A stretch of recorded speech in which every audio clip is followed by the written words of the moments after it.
नमस्कार। ओम शांति। भगवान का बड़ा सुंदर मंगल विधान बना बनाया है। कई बार हम समझ नहीं पाते और जब समझते हैं तो उसकी कृपा पे, उसकी मेहरबानियों पे लगता है कि सही में ईश्वर है। एक सत्य घटना आपको बताने जा रही हूँ। कलकत्ता की है, बहुत पुरानी बात है, पुराने ज़माने की। बहुत प्रसिद्ध डॉक्टर हो गए कैलाश बसु।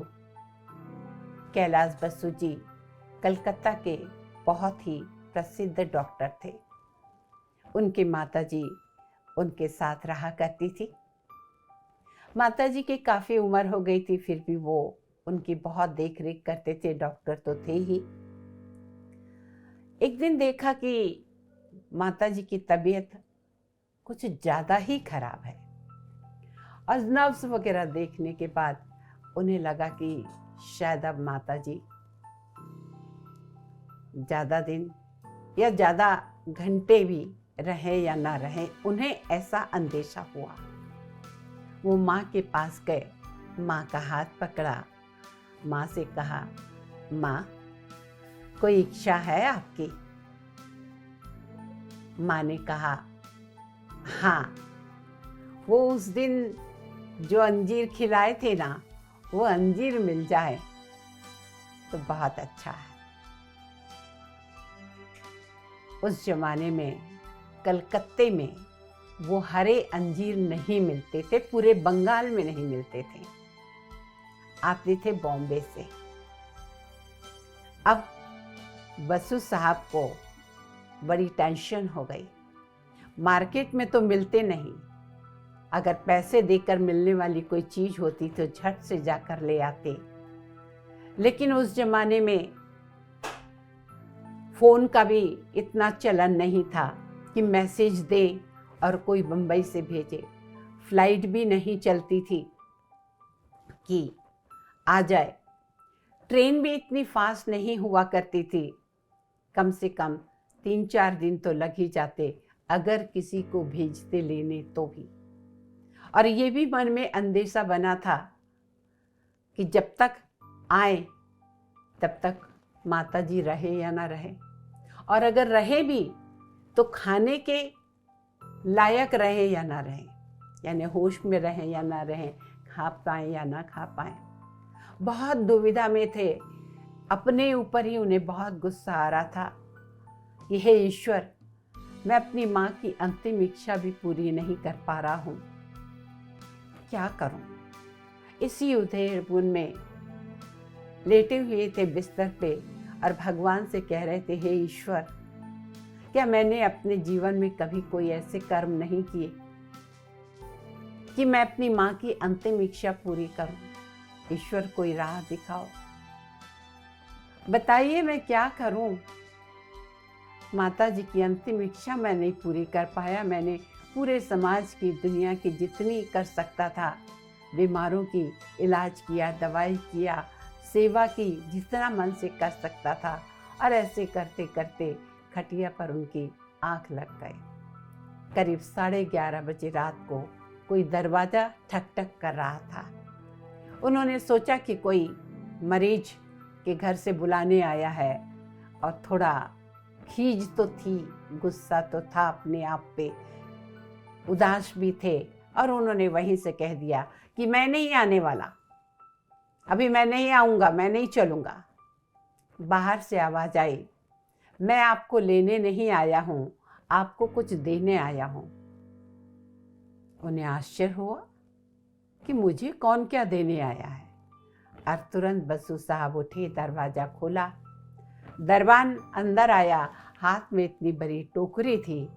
कहा, सर, ये हमारे सर ने आपके लिए भेजा है।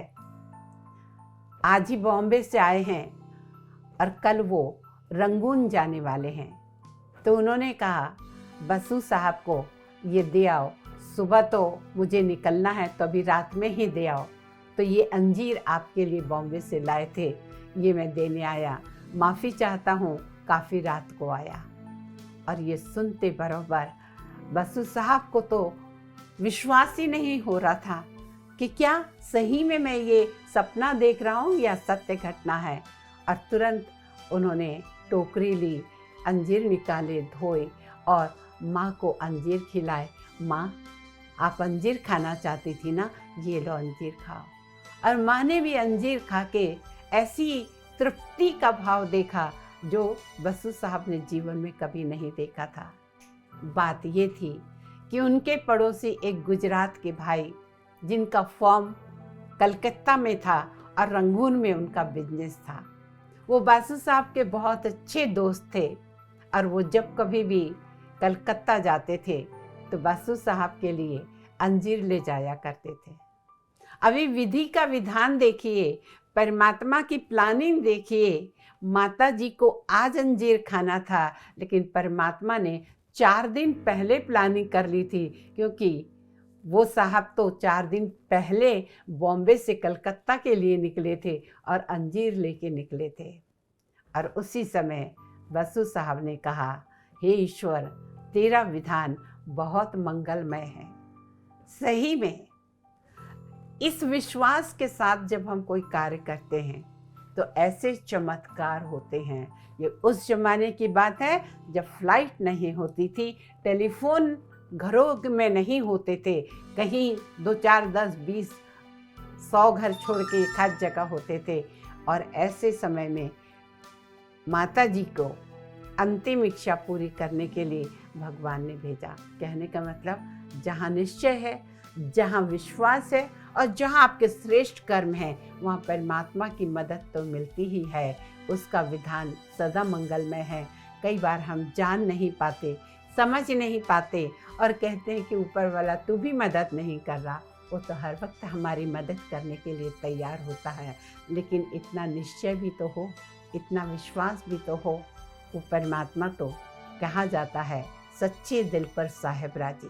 आपका दिल साफ है, आपकी हर मुराद वो पूरी करता है।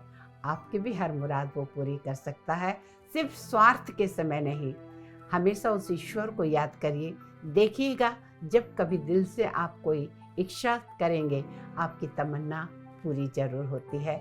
मेरे जीवन के तो हजारों उदाहरण ऐसे हैं। उस ईश्वर ने मेरे साथ कदम कदम पे जब मैंने जो चाहा वो मेरे साथ पूरी की है। आप भी कर सकते हैं, लेकिन निश्चय पूरा हो। इसी के साथ बस इतना ही। ओम शांति, नमस्कार।